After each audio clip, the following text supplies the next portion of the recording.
Kemudian kita masuk penjelasan berikutnya terkait jurnal bulan berikutnya, yaitu pada akhir bulan September.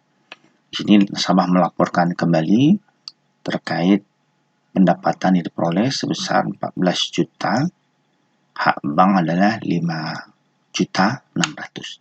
Nah, untuk bulan September ini akan ada perbedaan karena kita sudah mulai melakukan penyusunan terhadap aset non-kas. Jadi jurnalnya akan sedikit berbeda dengan sebelumnya pada akhir bulan Agustus. Oke, kita lakukan dulu penyusunan terhadap aset yang non-kas. Dalam soal sudah dijelaskan, proses penyusunan kita menggunakan metode garis lurus tanpa sisa. Otomatis cara perhitungannya tinggal dibagi dengan jumlah jangka waktu dari penyerahan. Di sini mesin pemintal Yamato harganya nilai wajar yang kita catat sebagai bagian investasi masyarakat 30 juta, Yanmar 24 juta. Jangka waktu nilai tanya itu dilakukan per bulan selama jangka waktu 2 tahun yaitu 24 bulan. Dimana untuk mesin Yamato itu sebesar penyusunan per bulan 1.250.000. Ini diperoleh dari nilai investasi sebesar 30 juta dibagi dengan jangka waktu.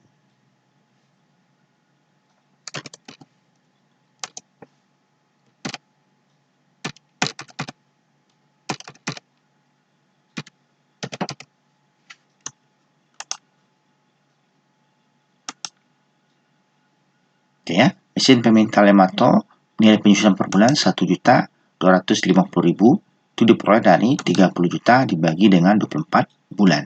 Kemudian mesin tenun Yanmar itu 1 juta penyusunan per bulan, itu angka dapat sebesar diperoleh dari jumlah investasi mesin Yanmar itu 24 juta dibagi dengan 24 bulan.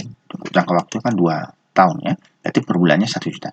Jadi total penyusutan kedua aset non-kas tadi adalah 2.250.000.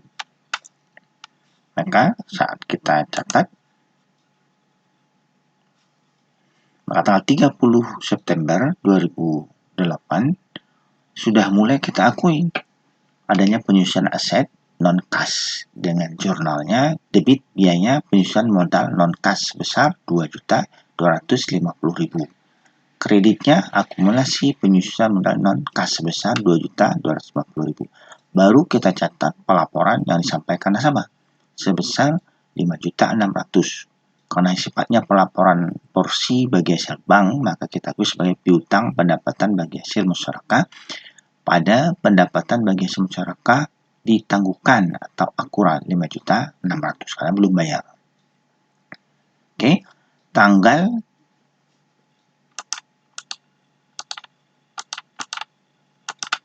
kemudian tanggal 10 Oktober melakukan pembayaran.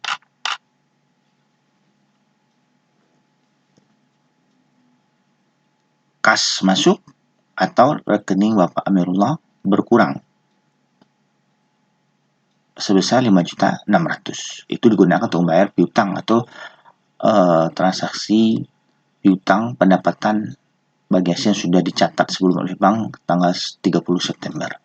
Itu yang dibayar oleh nasabah 5.600.000. Kemudian baru bisa diakui sebagai pendapatan sebesar 5.600.000 dengan mendebit pendapatan bagi hasil masyarakat ditangguhkan atau akural, kemudian mengkredit pendapatan bagi hasil masyarakat. Ini berarti sudah ada pengakuan. Dan jangan lupa di bawahnya pengakuan keuntungan tangguhan penyerahan aset masyarakat.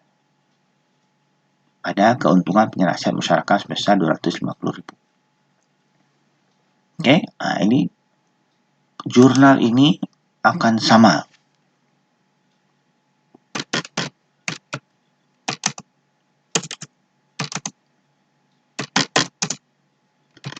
Ya, dicatat di sini. Jurnal ini akan kita catat sama seperti ini sampai